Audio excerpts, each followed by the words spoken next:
Just yesterday, I was driving on I-10, and I was talking to a buddy of mine who's from Colorado. I said, hey, listen.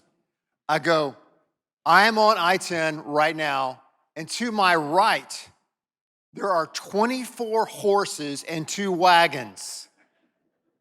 It's a trail ride. Of course, we all understand that, but it was kind of surreal. Here I am cruising in my car, and I look to my right, and there's these just fleet of horses and wagons. How about that? So happy rodeo beginning, y'all. It's here.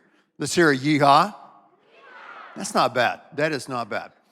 So many years ago, back in the day, all throughout the country, when I was a kid growing up, everything was about space. Everything was about astronauts. Everything was about going to the moon. Not just here in Houston, but all over the country.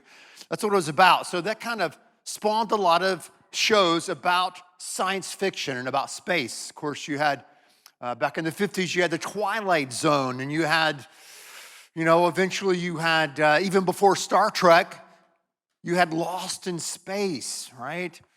And then there was a show on Saturday mornings.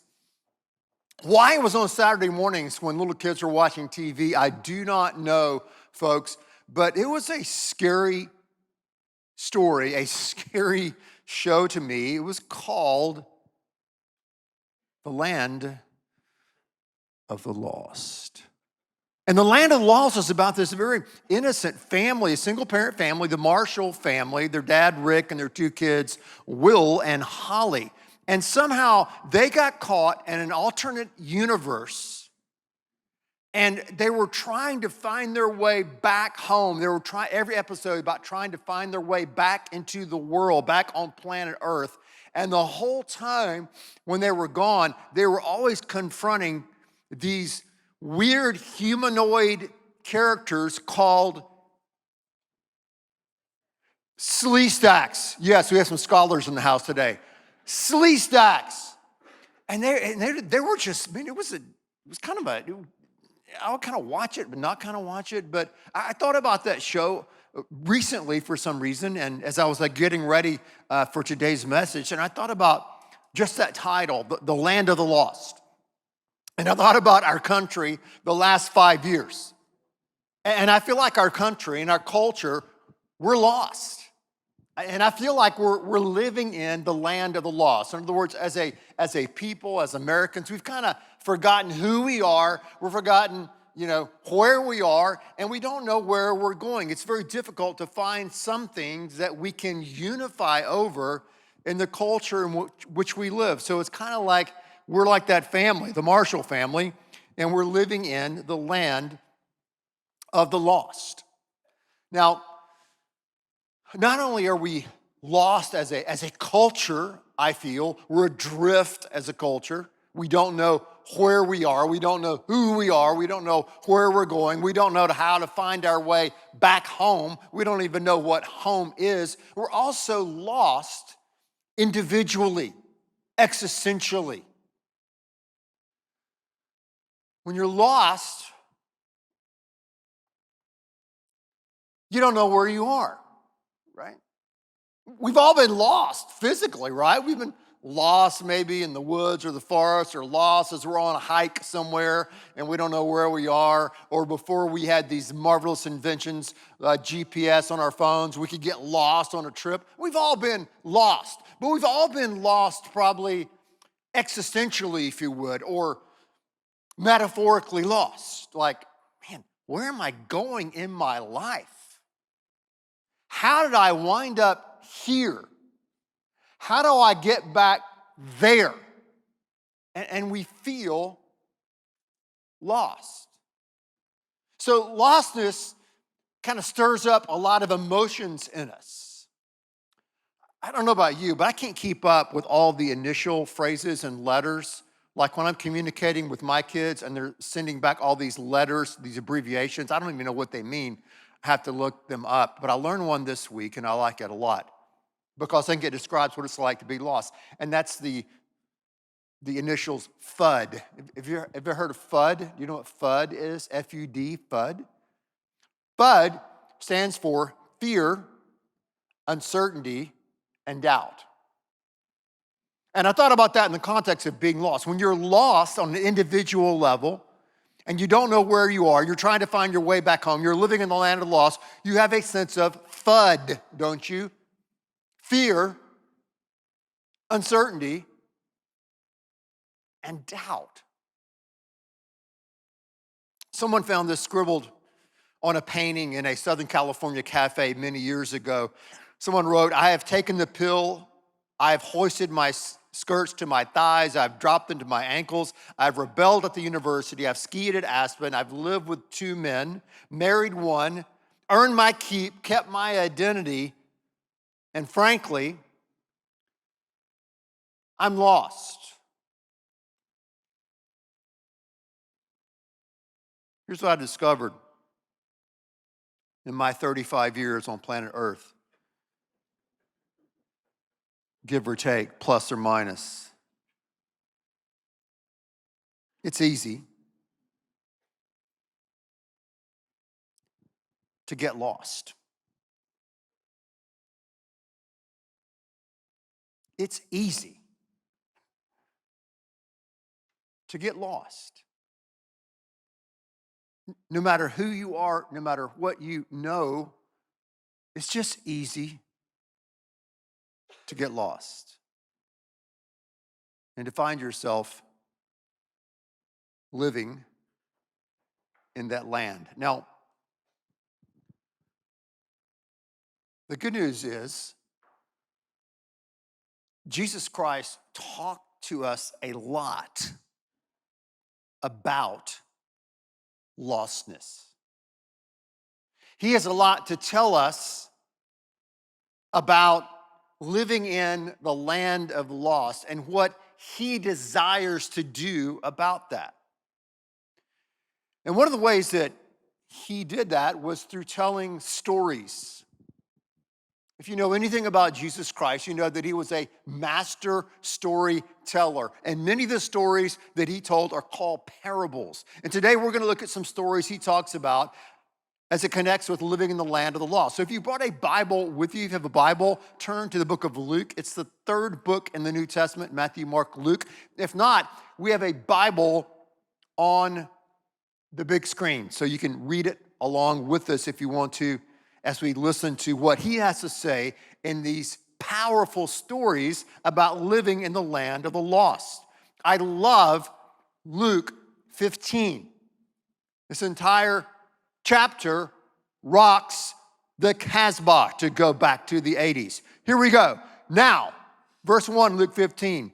The tax collectors and sinners were all gathering around to hear Jesus. But the Pharisees and the teachers of the law muttered, "This man welcomes sinners and eats with them." The broken people felt drawn to Jesus. The beautiful people did not. The broken people gathered around him. The beautiful people, the elite, grumbled. They felt like he was leaving them out and focusing his attention on these sinners. The religious and political elite of the day didn't like that. That didn't settle well with them. So Jesus proceeded to tell them a story, really 2 stories, about living in the land of the lost. And it reveals several things about lostness and some things about him as well. Check it out in verse 3 following. So he sees this going on, right? He senses. You kind of, even when someone doesn't say it, you can kind of sense a sense of judgmentalism, or someone thinks they're better than you. They're kind of uppity, right? Their nose is so high in the air, they need a 10-foot pole to... Anyway, verse 3, when Jesus told them, sometimes you have to edit yourself when you're preaching. When Jesus told them this parable, he said, suppose one of you has 100 sheep and loses one of them. This is kind of good for Go Texans weekend. I didn't think about that. Doesn't he leave the 99 in the open country and go after the lost sheep until he finds it? And when he finds it, he joyfully puts it on his shoulders and goes home. Then he calls his friends, his neighbors together and says, hey, rejoice with me. Sends out a group text. I love a group text. Rejoice with me. I found my lost sheep.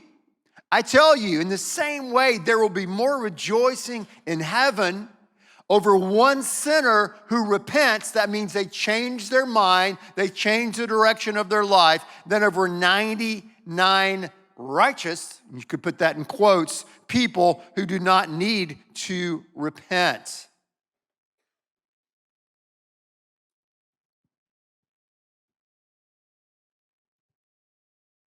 What happens when you have a sheep? You have 100 sheep and one gets away.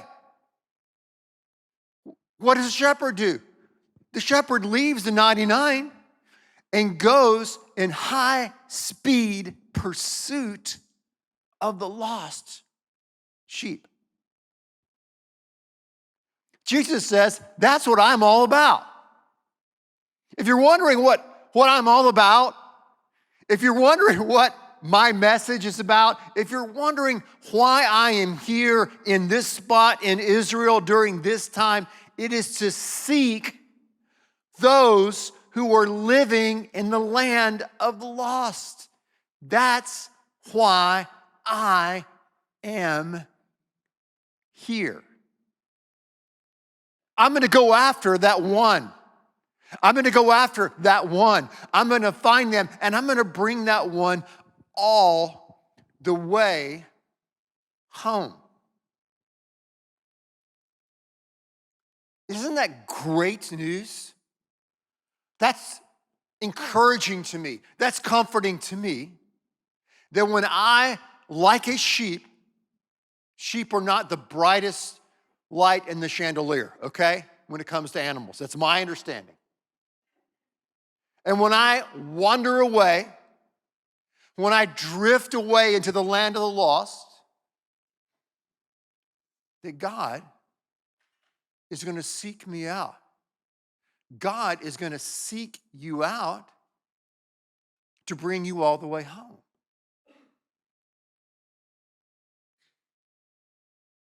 It's easy to get lost. It's easy to live in the land of lost. Many things draw us away into lostness.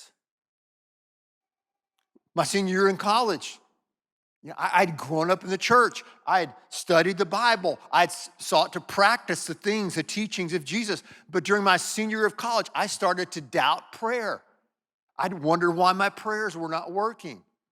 Then I started wondering about God, wondering about Christianity. And I wandered off for many, many years away from God, away from Christianity, doubting, questioning, deconstructing everything I had heard and believed. And I found myself living in the land of the lost because of doubt. I've had other friends of mine who said, man, I'm just going to try this once. Just once. And they get hooked on whatever drug, and they take another and another, and then they say, oh, I'm just going to get one more, just one more, just one more, just this last time, this is it. And then they drift away, and they're living in the land of the lost, and they were brought there through very simple steps. Drinking's another one. Hey, I can handle it. I can handle my drinking. It's okay. I really don't have a problem. Just this one more. And you find yourself living in the land of the lost. You can get there many ways.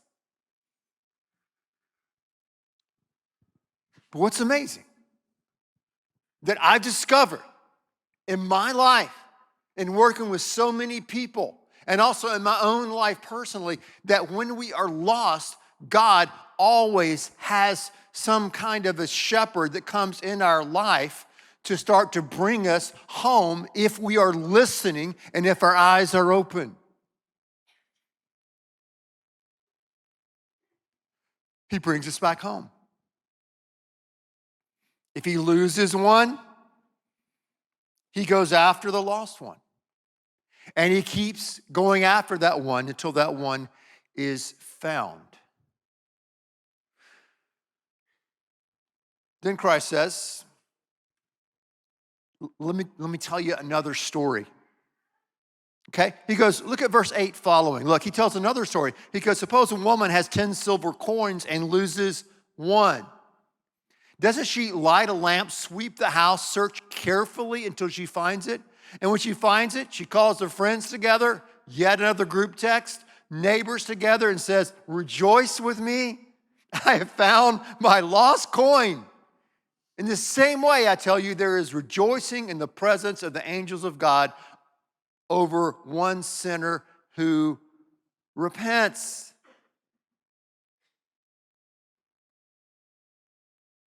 She has 10 coins, she loses one. She goes, oh, that's no big deal. I'm just gonna write that off of my taxes in a few weeks. No.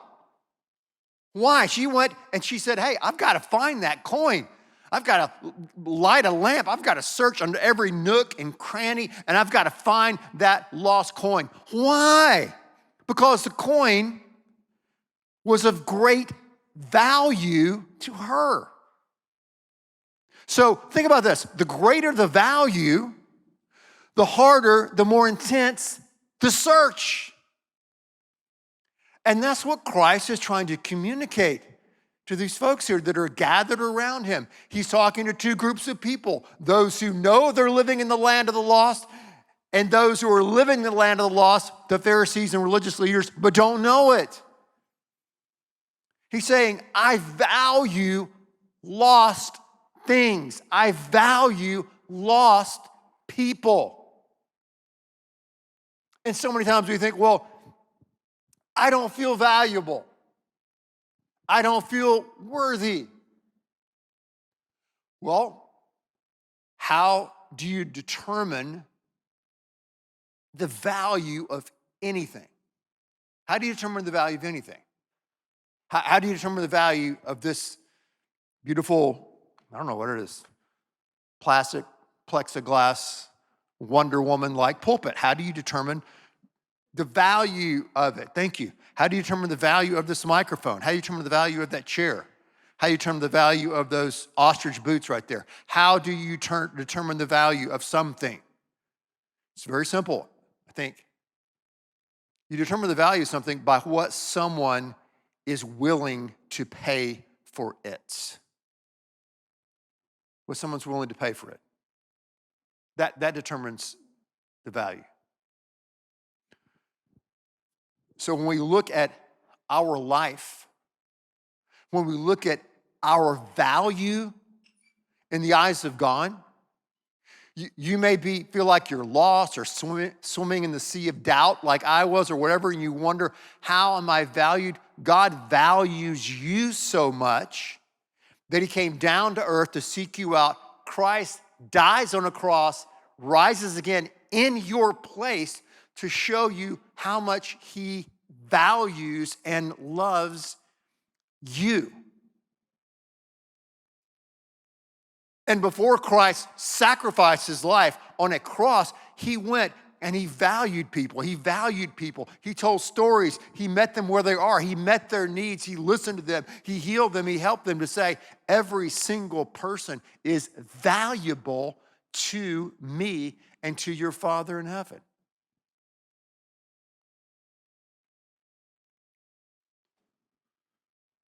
The greater the value, the harder the search. Jesus is saying, if you want to know what I'm all about. So a lot of this story is about Christ sharing his identity with the folks that are there. He said, this is who I am. This is what I'm about. I'm about seeking. I'm about saving the lost. Whether you're lost in a sea of doubt, whether you're lost, right, in a sea of of drugs and drinking, whether you're lost in a sense of shame and guilt, I am here to seek out and to bring you back to a place of home, to bring you out of the land of the lost, and to give you a new path, a new purpose. Jesus is saying, that's what I'm all about. I'm a seeker. I'm a rescuer. I'm a truth teller. I'm a life giver. And I've come to seek and to save people who are lost. But a lot of times, we don't like to admit that we're lost, do we? Especially guys. I'm not lost. Honey, I think you're lost. No, I'm not. I know where I am. Now we have Siri. We can yell at Siri. Have you ever yelled at Siri? I have. It's interesting. We don't like to admit we're lost. When I was questioning everything for years, a long time, I didn't like to admit that I was lost. I didn't like to admit that I didn't have evidence for my doubts, if you would, and my skepticism. People that are stuck in the land of the lost of addiction don't like to admit that they're addicted. I can handle it. I'm different. I need this. I'm different. I can handle it. I need this. Or I'm artistic. I'm a musician. Whatever excuse, right? It's not my fault anyway. It's someone else's fault. We don't like to admit it.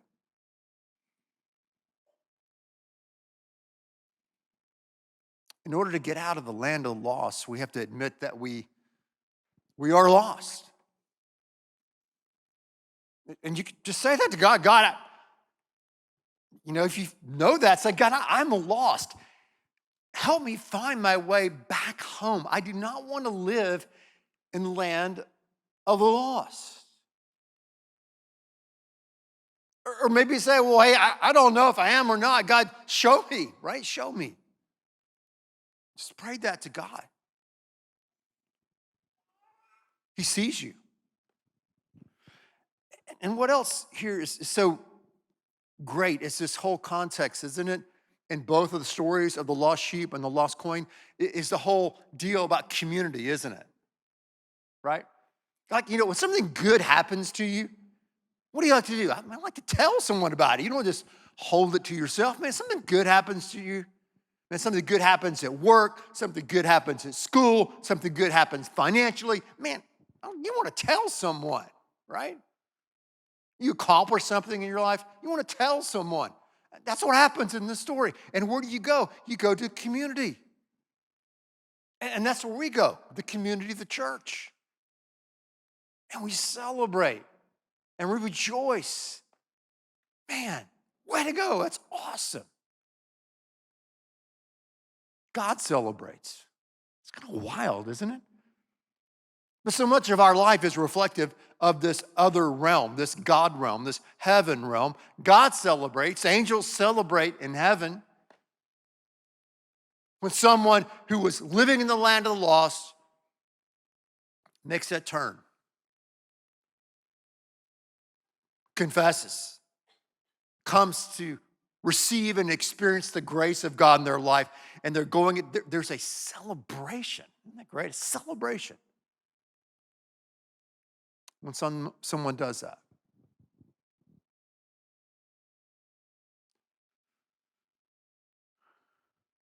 Just ask God. Say, God, I want to be found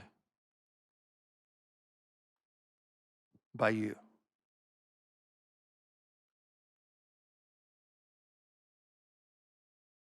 And let him find you. Let him find you.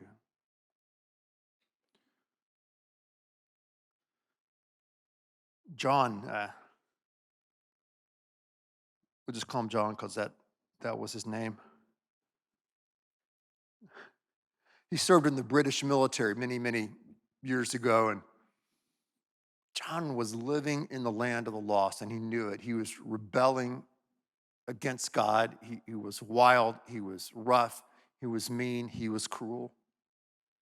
After military, he got involved in human trafficking, actually participated in what we call the Atlantic slave trade. And he was involved in that nefarious, demonic business. And he was out at sea in the ocean, and the big storm hit his ship, and they were rocking back and forth, and the waves were crashing over.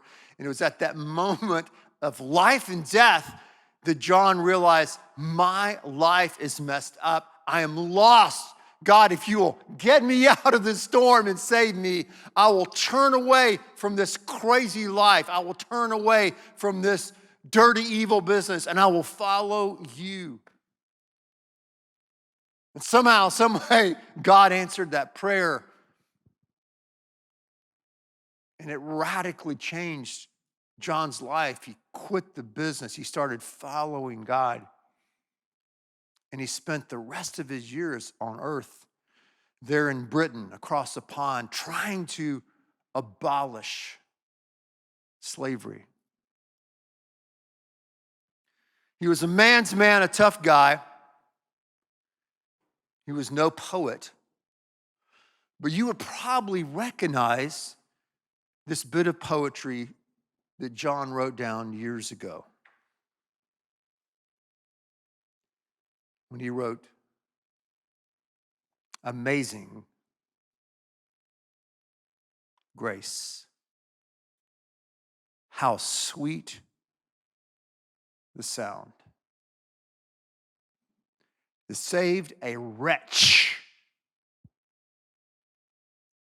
like me. I once was lost, but now I'm found. I was blind, but now I see."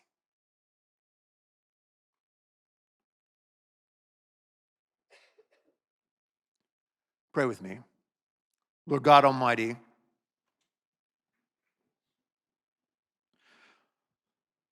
every one of us has been lost on some level. God, I really believe there's some people here today who need to experience what John Newton experienced many, many years ago, and that's your amazing grace. God, they need your forgiveness. They need to say today, God, I've been living in the land of the lost, but today, and maybe it's not just today, maybe it's been a process that you've been seeking them out, and today they realize, wow, God has found me. God has spoken a word of hope to me. I want to celebrate, and I want to come to God, and I want him to put me on that new path, to bring me all the way home. God, I pray for that man, that woman, that young person who needs to come down front today and say, hey, I need God's grace in my life. I'm tired of trying to run things. I want God to run things in my life. God, I pray that they would stand and come down front today. Lord, I know that there are many others here today that they've already done that. They know your amazing grace firsthand. They've already received that. They're Christians, and they're simply looking for a church family. They're looking for a community, a place where they can go through life and do life together, to go through the tough times and the good times, to celebrate, also to mourn, to serve and to be served. God, they're looking for a church home. And God, you're leading them to second. God, may they stand and come down front as well and come into membership of this, your church family. God, we ask these things. Move and lead and stir in those who need to stand and come down front today. This is our prayer in the name of Jesus.